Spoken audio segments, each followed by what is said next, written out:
আসসালামু আলাইকুম। ক্লাস 7-এর সুপ্রিয় শিক্ষার্থীবৃন্দ, লার্নিং উইথ এ প্রিয়ার আজকের আয়োজনে তোমাদের সবাইকে স্বাগত জানাচ্ছি। আমরা আজকে আলোচনা করছি তোমাদের ইউনিট 3 এর লেসন 3 থেকে, এবং পেজ নাম্বার হচ্ছে 21।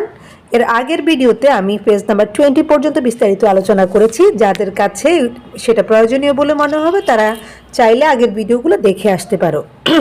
তো আমাদের আজকের এই লেসনের নাম হচ্ছে Flora's first day at school 2। হ্যাঁ, অর্থাৎ ফ্লোরা আর স্কুলের প্রথম দিন নিয়ে এর আগের লেসনে আমরা একটা পড়া পড়েছি, আর এটা হচ্ছে তার দ্বিতীয় অংশ। ঠিক আছে, যেহেতু ফ্লোরা ফারাবিকে তার স্কুলের প্রথম দিনের গল্পগুলো বলছিল, তো চলো আমরা দেখে নিই পার্ট এতে কি বলেছে।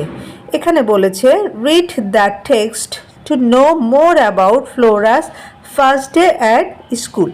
রিড দ্য টেক্সট মানে হচ্ছে এই টেক্সটটা বা এই পার্টটা পড়ো, টু নো মানে জানতে, মোর অ্যাবাউট আরও বেশি, মোর মানে হচ্ছে বেশি আর অ্যাবাউট মানে হচ্ছে সম্পর্কে, অর্থাৎ ফ্লোরার স্কুলের প্রথম দিন সম্পর্কে আরও বেশি জানার জন্য চলো কি করি, এই টেক্সটটা পড়ি। অথবা তোমাদেরকে বলছে যে ফ্লোরার স্কুলের প্রথম দিন সম্পর্কে আরও জানার জন্য এই টেক্সটটা পড়ো। তো প্রথমেই বলেছে যে ফ্লোরা কন্টিনিউস হার স্টোরি।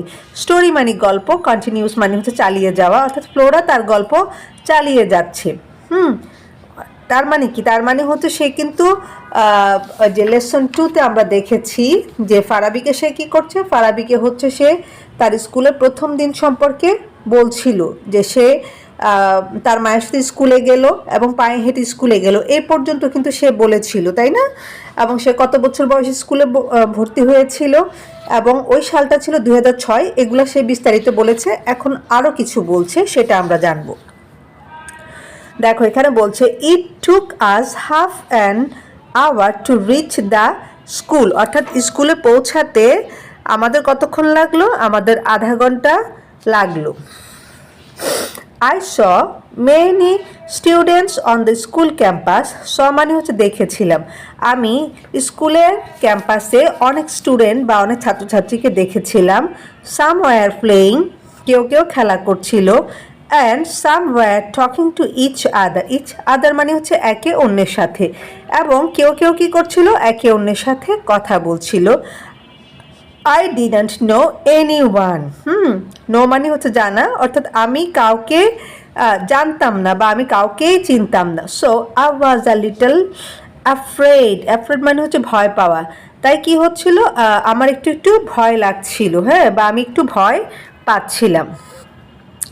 এরপর দেখো বলছে my mother soon took me to the head teacher. Soon মানে হচ্ছে শীঘ্রই বা দ্রুত। আমার মা আমাকে দ্রুত হেড টিচারের কাছে বা প্রধান শিক্ষকের কাছে নিয়ে গেলেন। He asked me a few questions. হ্যাঁ, ফিউ মানে হচ্ছে অল্প। তিনি আমাকে খুব অল্প কিছু প্রশ্ন করলেন। I answer them intelligently. Intelligent মানে হচ্ছে বুদ্ধিমত্তা, আর ইন্টেলিজেন্টলি যেহেতু আছে সেই জন্য আমরা বলবো হচ্ছে বুদ্ধিমত্তার সহিত। হ্যাঁ, আমি বুদ্ধিমত্তার সহিত উত্তর দিলাম সেগুলোর। এরপর দেখো the head teacher was very pleased. Pleased মানে হচ্ছে সন্তুষ্ট থাকা। তো প্রধান শিক্ষক কি হলেন? খুবই সন্তুষ্ট হলেন। He put his hand on my shoulder. Shoulder মানে হচ্ছে কাঁধ।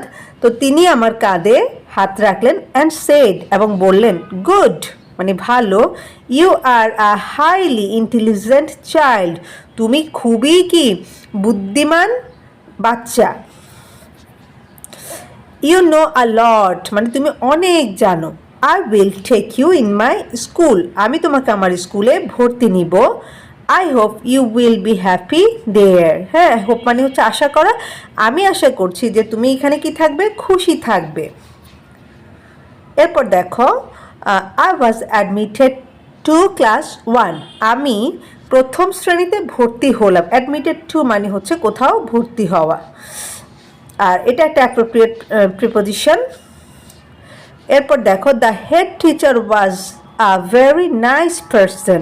প্রধান শিক্ষক ছিলেন খুবই চমৎকার একজন লোক। He called me he called a teacher. Called মানে হচ্ছে এখানে ডাকা। হ্যাঁ, তিনি একজন শিক্ষককে ডাকলেন। অ্যান্ড সেড টু হার এবং তাকে বললেন মিস লাইলা মানে জনাবা লাইলা, দিস ইজ ফ্লোরা, এই হচ্ছে Flora, she is a new student in class 1, সে হচ্ছে প্রথম শ্রেণীর একজন নতুন ছাত্রী। Take her to the class please, দয়া করে তাকে কি করেন, ক্লাসে নিয়ে যান। এরপর বলছে যে miss Laila took me to the class, জনাবা লাইলা আমাকে কি করলেন, ক্লাসে নিয়ে গিয়েছিলেন। The class teacher welcomed me, হ্যাঁ শ্রেণী শিক্ষক, ক্লাস টিচারের বাংলা হচ্ছে শ্রেণী শিক্ষক, আমাকে কি করলেন, আমাকে স্বাগত জানালেন। And gave me a seat, এবং আমাকে বসার জায়গা দিলেন বা আমাকে একটা সিট দিলেন বসার জন্য।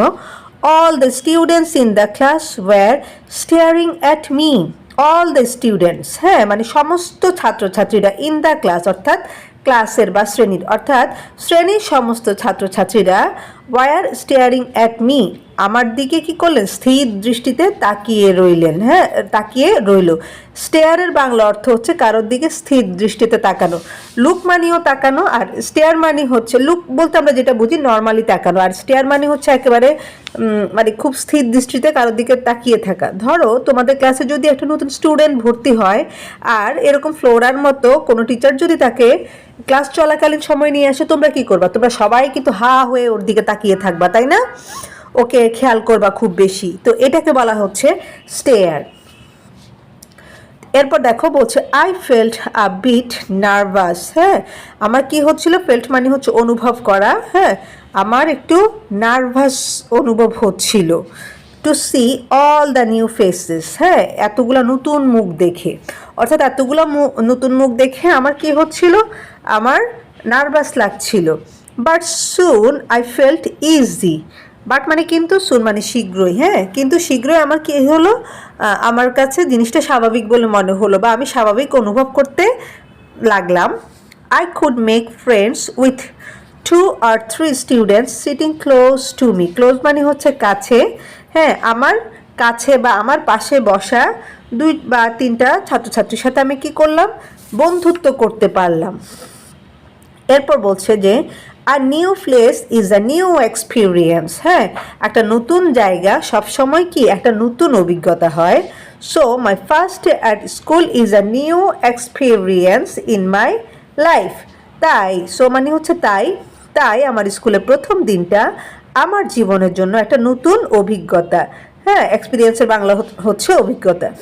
I will remember the day as long as I live, remember মানে হচ্ছে মনে করা, আই উইল রিমেম্বার মানে আমি মনে রাখবো, দ্য ডে দিনটাকে, অ্যাজ লং অ্যাজ মানে যতক্ষণ পর্যন্ত, আই লিভ মানে আমি বেঁচে থাকবো, অর্থাৎ যতক্ষণ পর্যন্ত আমি বেঁচে থাকবো ততক্ষণ পর্যন্ত এই দিনটার কথা কি করব, আমি মনে রাখবো বা স্মরণ রাখবো। ওকে, এখন আমরা পার্ট বিতে চলে যাই। তো যারা এতক্ষণ ধরে মনোযোগ দিয়ে পার্ট এটা শুনেছ বা বুঝতে পেরেছ, তারা পার্ট বি এবং সি খুব সহজে কমপ্লিট করতে পারবে। তো দেখো পার্ট বিতে বলেছে choose the correct answer, choose মানে হচ্ছে পছন্দ করা, কারেক্ট আনসার মানে হচ্ছে সঠিক উত্তর, অর্থাৎ এখানে কিছু কোশ্চেন দিয়েছে এবং সেগুলোর সাথে 4টা করে অপশানও দিয়েছে, এরকম দেখো এখান থেকে যেটা সঠিক সেটা তুমি বাছাই করে নিবে। আমাদের প্রথম কোশ্চেনটা হচ্ছে how long did it take Flora to reach the school, হ্যাঁ হাউ লং মানে কতক্ষণ লেগেছিল ফ্লোরার স্কুলে পৌঁছাতে, অর্থাৎ ফ্লোরার স্কুলে পৌঁছাতে কতক্ষণ লেগেছিল। তো আমরা এখানে কিন্তু দেখো একদম প্রথমেই দেখেছি, হ্যাঁ হাফ অ্যান আওয়ারের কথা কিন্তু বলে দিয়েছে। সো আমাদের আনসারটা হবে কি হাফ অ্যান আওয়ার, তাই বি নাম্বার হচ্ছে তোমার রাইট আনসার। এরপর 2 নম্বরে বলেছে দেখো Flora was little afraid, Flora কি করছিল, অল্প অল্প ভয় পাচ্ছিল। When he reached the school campus, যখন সে স্কুলের আঙিনায় পৌঁছালো, আমরা অনেক ক্ষেত্রে ক্যাম্পাস বলি কিন্তু সেটা না বলে আমরা মানে একদম পুরোপুরি বাংলায় বললে কিন্তু স্কুলের আঙিনা বা বিদ্যালয়ের আঙিনা এইভাবেও বলতে পারি, হ্যাঁ যে ফ্লোরা কি করছিল, ভয় পাচ্ছিল যখন সে বিদ্যালয়ের আঙিনায় পৌঁছালো। বিকজ মানে এর কারণটা কি, কেন সে ওখানে গিয়ে এরকম ভয় পাচ্ছিল, কারণ হচ্ছে সে তো কাউকে ওখানে চিনে না, তাই না। আমরা এটাও আমাদের প্রথম প্যারাতে পড়েছি, দেখো একটু খুঁজে বের করি সেখান থেকে। এই যে এখানে বলছে যে I did not know anyone, আমি কাউকে চিনি না। So I was a little afraid, তাই আমার কি হচ্ছিল, একটু ভয় হচ্ছিল বা ভয় লাগছিল। তো সো আমাদের আনসার হবে all the people there were unknown. হ্যাঁ, এখানে যারা ছিল, যেসব মানুষরা ছিল তারা সবাই ছিল অপরিচিত। আননোনের বাংলা অর্থ হচ্ছে অপরিচিত। এরপর দেখো 3 নম্বরে কি বলেছে। 3 নম্বরে বলছে যে the head teacher was pleased, প্রধান শিক্ষক সন্তুষ্ট ছিলেন উইথ ফ্লোরার প্রতি, বিকজ শি, কারণটা কি? কারণ হচ্ছে সে কি করেছিল, সবগুলো প্রশ্নের উত্তর দিতে পেরেছিল, তাই না? তাহলে because she could answer the head teachers questions. হ্যাঁ, কারণ হচ্ছে সে প্রধান শিক্ষকের সমস্ত প্রশ্নের উত্তর দিতে পেরেছিল। এটাও আমরা এখান থেকে ফাইন্ড আউট করব। দেখো এই যে এখানে সে কি বললো যে he asked me a few questions, I answer them intelligently. অর্থাৎ তিনি আমাকে কিছু প্রশ্ন করলেন এবং আমি সেগুলার উত্তর দিতে পারলাম। হ্যাঁ, বুদ্ধিমত্তার সহিত আমি এগুলার উত্তর দিতে পারলাম। তারপরে লাইনে কি বলছে দেখো, the head teacher was very pleased, এবং প্রধান শিক্ষক খুবই সন্তুষ্ট হলেন। তার মানে কি সে আনসারটা দিতে পেরেছে বলেই কিন্তু প্রধান শিক্ষক তার প্রতি সন্তুষ্ট হয়েছে। সো আমাদের আনসারটা হবে এই যে সি নাম্বার। ওকে, এরপর দেখো 4 নম্বরে বলছে who took Flora to the class after admission. Admission মানে হচ্ছে ভর্তি, আফটার মানে হচ্ছে পরে। হ্যাঁ, অর্থাৎ ভর্তির পরে কে ফ্লোরাকে ক্লাসে নিয়ে গেল, সেটাও আমরা দেখেছি যে হেড টিচার একজন শিক্ষককে ডাকলেন মিস লাইলা নামের, এবং উনি তাকে ক্লাসে নিয়ে গেলেন। দেখো এখানে বলছে miss Laila took me to the class. হ্যাঁ, মিস লাইলা আমাকে ক্লাসে নিয়ে গেলেন, তার মানে উনি একজন শিক্ষক যে কিনা ফ্লোরাকে তার নিজের ক্লাসে নিয়ে গেল। সো এখানে হবে কি আ টিচার। এরপর 5 নম্বরে বলছে দেখো Flora felt nervous in the class because, অর্থাৎ ফ্লোরা ক্লাসে বা শ্রেণীতে নার্ভাস অনুভব করছিল। কারণটা কি? কারণ হচ্ছে ওই যে একই কথা যে সে ওই যে কাউকে চিনে না, সবগুলি হচ্ছে তার নতুন মুখ, সেটাও আমরা এখানে দেখেছি। দেখো যে I felt a bit nervous to see all the new faces. সমস্ত নতুন মুখগুলোকে দেখে কি হলো, আমার নার্ভাস অনুভব হলো। হ্যাঁ, তো সো এখানে আমরা কি করব, এই তো সহজে আনসারটা খুঁজে এইভাবে করে দাগিয়ে দিব। তো তোমরা এইভাবে করে পার্ট বিটাও কমপ্লিট করে নিতে পারো। তো আমি আজকের ভিডিওটা এখানে শেষ করব, পরবর্তীতে পার্ট সি নিয়ে আলোচনা করব। আর যাওয়ার আগে আমার আজকের ভিডিওটা তোমাদের কেমন লেগেছে সেটা অবশ্যই জানতে চাইবো তোমাদের কমেন্টের মাধ্যমে। ভিডিওটা যদি তোমাদের ভালো লেগে থাকে কাইন্ডলি জানাবে, ফ্রেন্ডদের সাথে শেয়ার করবে। ইনশাআল্লাহ খুব শীঘ্রই হাজির হচ্ছে পার্ট সি নিয়ে। সে পর্যন্ত তোমরা প্রত্যেকে ভালো থাকো, সুস্থ থাকো, আর লার্নিং উইথ এ প্রিয়ার সাথেই থাকো। আল্লাহ হাফেজ।